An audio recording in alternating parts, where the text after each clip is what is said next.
Итак, поехали. Начнем с входа. Это у нас главный вход. У нас установлена железная дверь.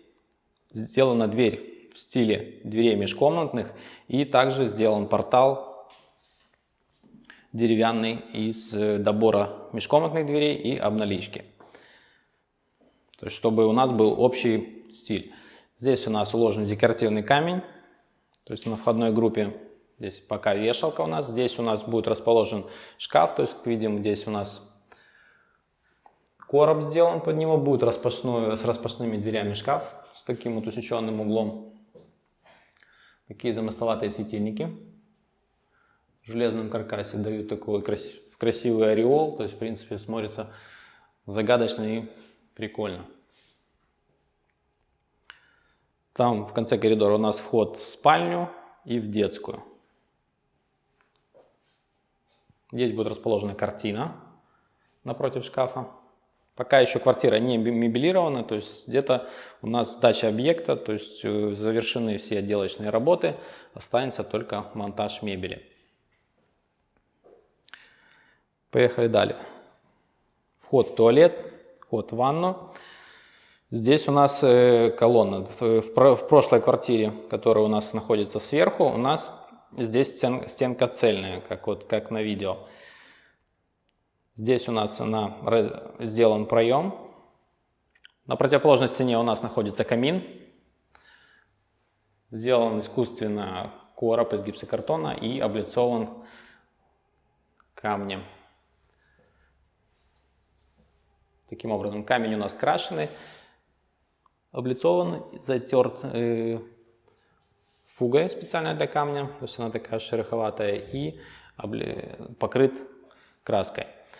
Также портал сделан из гипсокартона, обклеен полиуретановыми такими вот багетами и молдингами. И в середину смонтирован имитация камина. Что делают данные камины? То есть они имитируют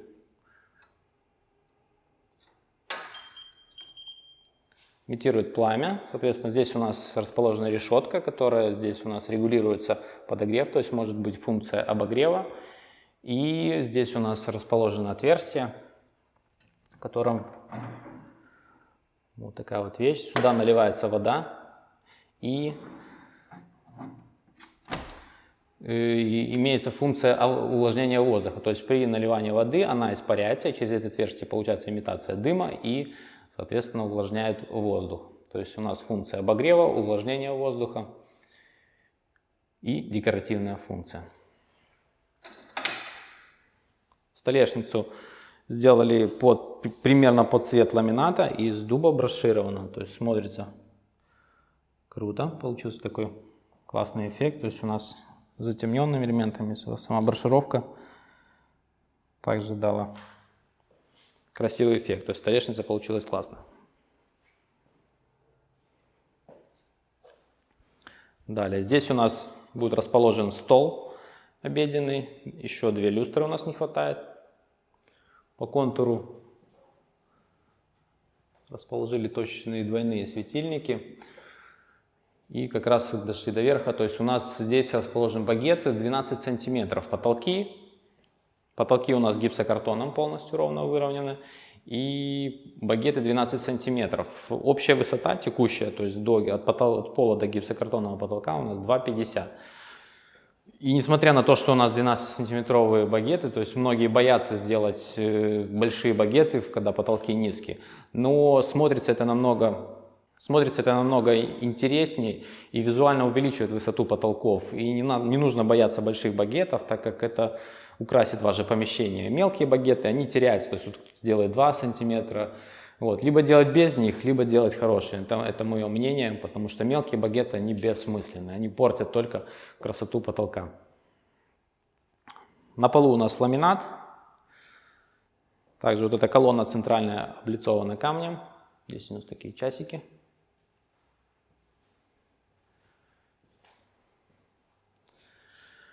Вот это что касается зала. Здесь проход на балкон. Такой вот порожек. из ламината. Здесь у нас была возможность, так как дверь высоко, плинтус у нас также 12 сантиметров напольный, и это позволило нам сделать таким вот образом, то есть завершить плинтусом, прогнать плинтус полностью вдоль всего порога и вровень сделать вот такую вот ступенечку. Тоже еще один вариант выполнения данного элемента. Откосы выполнены, покрашены. Примыкание обоев, то есть хорошо проклеено, как бы без всяких уголков.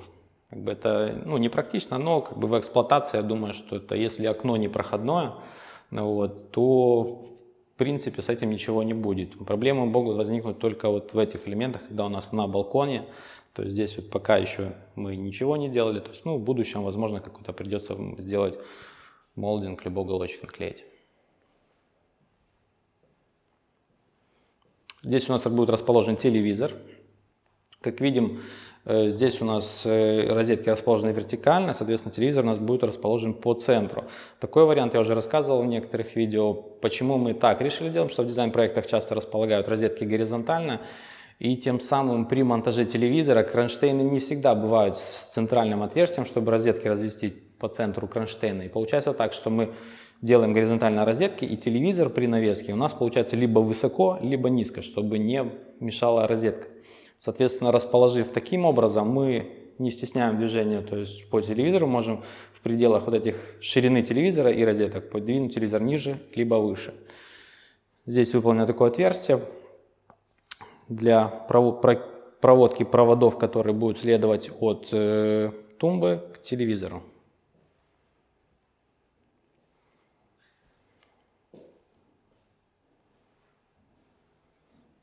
Так, далее у нас кухня. Кухня выполнена из массива ясеня. Верхние шкафчики с стеклянными витражами и с подсветкой. Столешница пока еще не установлена, будет каменная столешница.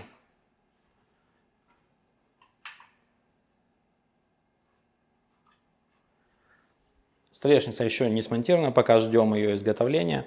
Будет смонтирована столешница с 6-сантиметровым плинтусом, поэтому мы плиточку уже облицевали, подогнали под этот размер. И будет столешница с плинтусом сразу подгоняться под плитку. Холодильник обычный, встроенный, как видим, то есть то, что я говорил, по холодильникам надо обращать внимание, чтобы дверцы открывались заподлицо. Так как видим, здесь у нас холодильник заподлицо со стеной, соответственно, открывание у нас идет заподлицо, соответственно, можно пользоваться им корректно. То есть дверь открывается не полностью, то есть вот на градусах 100. Что бывают холодильники, которые дверца выходит за габариты, и, соответственно, вы не сможете открыть ее полностью. Здесь сделана такая имитация, то есть полочка, то есть небольшой толщины, 10 сантиметров около. И внутри расположены зеркала с полками. И это дает у нас визуальное утолщение ее. То есть, как видим, здесь вам кажется, что она в 2 раза больше, то есть около 20 сантиметров. На самом деле она тоненькая. То есть это больше декоративная для бокалов, каких-то стеллаж. И здесь также у нас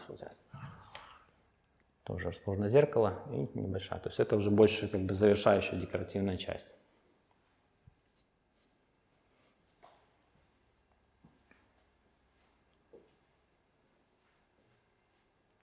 Здесь у нас будет штора скрытая, так же, как и в зале. Балкон завален, к сожалению, но покажу хотя бы ее отделку. Здесь у нас стена открашена, на полу у нас линолеум и стеночки выложены камнем. Затерты белой затиркой. Затирка должна выглядеть таким образом, то есть камень не вымазанный, то есть фугара, то есть затирается камнем. Потом ждем, пока состав чуть-чуть подсхватится, то есть станется такой более сухой. То есть он не марки, то есть он не будет прилипать к пальцу, либо к инструменту, которым будем расшивать. И только тогда мы делаем расшивку. Это даст нам не вымазать камень, то есть все ровненько выровнять все швы и уже Визуально это будет намного круче, чем затирают пальцем по цветному камню, либо кто-то размывает кисточкой. Это все неправильно. То есть камень должен выглядеть таким образом, он останется чистый. То есть это максимально простой и правильный способ. Торец камня у нас также обрезан. По облицовке камнем таких вот вещей. Данный камень крашеный, то есть когда используем в интерьере белый камень, он в любом случае красится. Почему? Потому что затирка, гипс, либо это цемент, разные партии, разный цвет, разный оттенок. И он будет либо желтый, либо розовый, либо голубой. Поэтому в любом случае он красится. По наружным углам мы никогда не берем элементы угловые, так как они криво склеены и склеены таким же образом, то есть как мы делаем. То есть это, соответственно, отрезается кусочек от целого и вот этот кусочек. И между собой они склеиваются, замазываются и красятся. Вот, то есть также угловые элементы, они не выливаются цельными, зачастую это просто также склеенные элементы. Поэтому так, что вы сделаете сами их более качественно и ровно при монтаже, чем вы купите. И, соответственно, подберете по вашей ширине, потому что, допустим, угловые элементы вы не подберете точно под вашу ширину, допустим, как в данном случае колонны, и поэтому сделанные элементы уже самостоятельно будут более удобно и практично. Поэтому при облицовке просто отторцовываем камешек, нахлест делаем, то есть вот этот кусочек отторцован, а этот заводской край, либо просто, если у нас такую ширину, то есть отторцовывается и искусственно просто делается неровность, то есть молоточком, и далее просто уже, так как камень красится, шпаклюется это все дело, и, соответственно, получаем вот такой вот угол. Если уже камень не идет под покраску, тогда уже другой вариант, то есть возможно использование угловых элементов, либо уже также делается торцовывать, если камень по формату подходит, и друг другу подгонять. То есть заводская сторона будет на наружном углу накрывать уже обрезано. Тоже такой может быть вариант.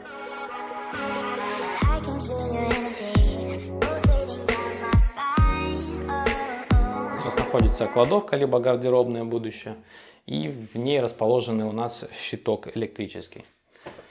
Делаем сейчас вот таким образом, то есть у нас два щитка, один слаботочный, то есть в него сводятся все витые пары телевизионные провода, и здесь располагается модем, здесь расположен блок розеток.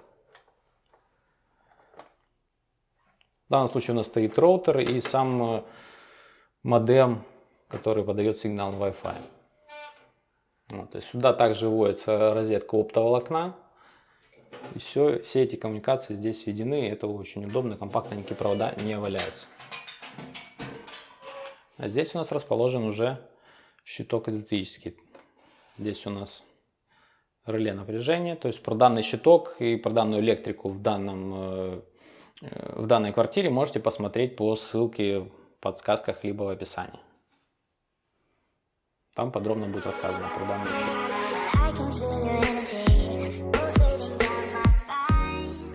Перейдем к ванной комнате.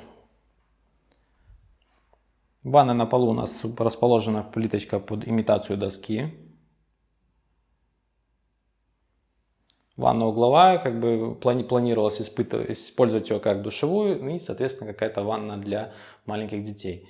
Поэтому у нас здесь расположен тропический душ. Здесь будет радиусная шторка. Здесь размещен смеситель. Полочки. Ванна обязательно устанавливается до монтажа плитки. Допустим, в данном случае это 100% решение. Почему? Потому что плитка у нас рельефная. И вот это примыкание, то есть сделать после монтажа плитки ванны, то есть ванну установить после монтажа плитки, будет очень некорректно выглядеть. Поэтому здесь только таким образом монтируется ванна, ставится плиточка и делается минимальный герметизационный шов.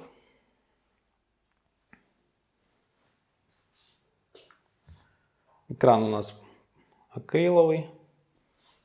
Столешница также сделана из акрила с встроенной уже раковиной. Здесь будет расположено зеркало, два бра, вентилятор и обязательно выключение вентилятора делаем изнутри помещения, розеточка и включение бра. Потолок у нас натяжной и плинтус полиуретановый. Приклеен после натяжного потолка. Туалет полно выполнен таким же образом, как и в ванной комнате, имитация дерева. Инсталляция, раковина. По раковине, когда монтируется раковина у нас без тумбочки, желательно использовать вот такое подключение краном. То есть, чтобы эти шланги, так как эта часть будет видима, шланги у нас будут не очень презентабельно выглядеть. Поэтому здесь использован такой монтаж на трубках хромированных. И это выглядит вот так.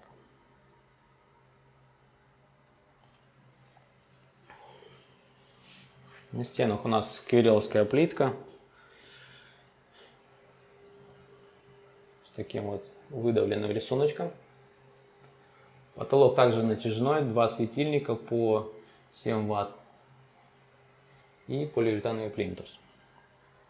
По дверцам они заслуживают отдельное внимание, так как много вариантов переделали шкафов. Данный вариант, на мой взгляд, самый практичный, удобный и красивый. Почему? Первый довод. Когда используются, допустим, дверцы распашные, не люк ревизионный, а распашные дверцы. При монтаже часто делают, выравниваем стеночки, все ровненько, делаем дверцы от стены до стены. Какие минусы данного варианта? У нас появляются зазоры между дверями, то есть зазоры, которые на открывание двери, то есть 2 мм слева, 2 мм справа. Такой же зазор у нас идет по центру. И если дверцы не накладные, а делают заподлицо с плиткой, соответственно, зазоры появляются по контуру. И что это? Какой минус данного решения? Дверцы, петли, либо дверцы из массива можно сделать. Они со временем деформируются, петли также опускаются, и дверцы начинают либо провисать, либо опускаться. То есть этот зазор начинает уменьшаться, либо тереть об плитку, либо деформируются зазоры эти, и, соответственно, зазоры начинают плясать. Да, и при монтаже можно допустить какую-то ошибку. Вот. В таком варианте мы делаем отбордовочку по 7 см, от 7 до 10 см, и делаем накладные дверцы. То есть дверцы у нас наложены на плитку. Естественно, у нас нету зазоров по контуру, а центральный зазор, так как двери выполнены из массива, центральный зазор, вот видим уже, то есть сама дверца деформировалась, то есть зазор у нас по центру немного сужается. Вот. Соответственно, мы решили проблему по контурной вот этой зазорной беспорядице. Вот. То есть у нас красивые примыкания по контуру, и смотрится это очень эстетически красиво. И просто используем, то есть открываем доступ к щиту. Здесь у нас сантехника, аквасторож установлен, проточный водонагреватель.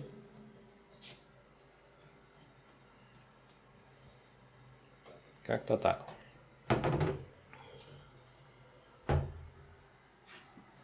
Гигиенический душик и инсталляция.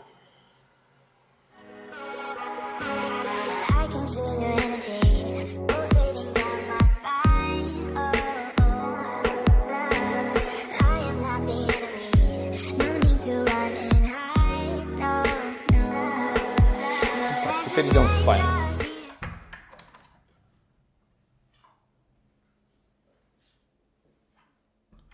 Спальня, на мой взгляд, получилась очень классная, то есть серые тона, не навязчивые. Люстра также в сереньких, подобрана в цвет обоев, плафоны сами, хром. Очень круто смотрится. По мебели, как я говорил, еще не белено, это старая кровать, поэтому не судите строго. То есть у нас расположена тумбочка слева, тумбочка справа и проходной выключатель у каждого на основной свет и отдельно у каждого свое бра.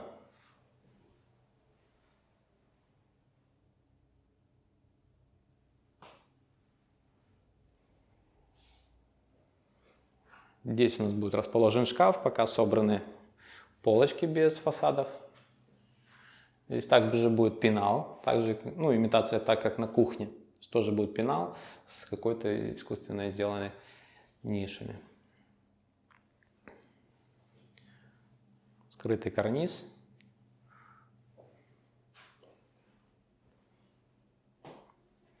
Плинтуса напольные на данном объекте используются МДФ крашеные. То, о чем я говорил, то есть это, на мой взгляд, идеальный вариант, который максимально практичен будет и при монтаже можно его максимально замаскировать стыки, так как он покрыт эмалью.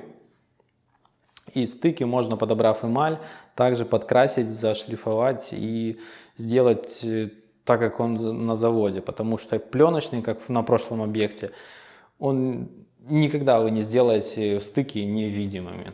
То есть в данном случае это идеальный вариант, на мой взгляд. Примыкание двери можно таким образом сделать, то есть сделать.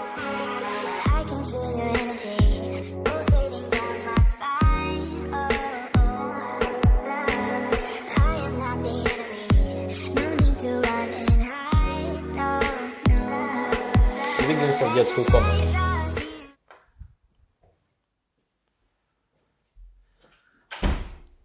Так, что у нас здесь? Здесь двое детей, то есть у нас две кровати детские, для каждого свое бра.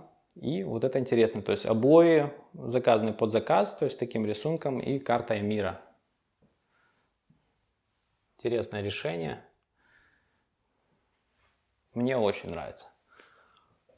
Трековые светильники в детской, в принципе, для квартиры трек, возможно, кому-то не нравится, но в детской, я думаю, что это актуальное решение. Почему? Потому что в детской дети растут, и передвижение мебели намного вероятнее, чем, допустим, в какой-то спальне. Поэтому здесь, вот, допустим, могут столы переставиться на другую сторону, и направив свет. Можно направить свет, можно потом, так как требует сама компоновка мебели. Поэтому трековый свет здесь, в принципе, актуален. То есть можно светильник отвернуть на потолок, чтобы в глаза не светил. То есть можно таким образом сделать. Потому что, допустим, если были бы здесь точечные светильники и при отдыхе и смотреть на потолок, то есть это было очень вредно для глаз. Здесь у нас два рабочих места для детей. Встроенный шкаф с распашными дверями.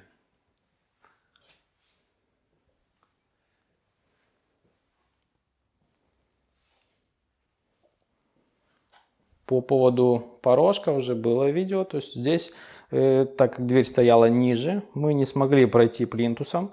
Соответственно, выполнили таким образом. Смотрите в подсказках, как делать такой порожек. Вот, и там балкон.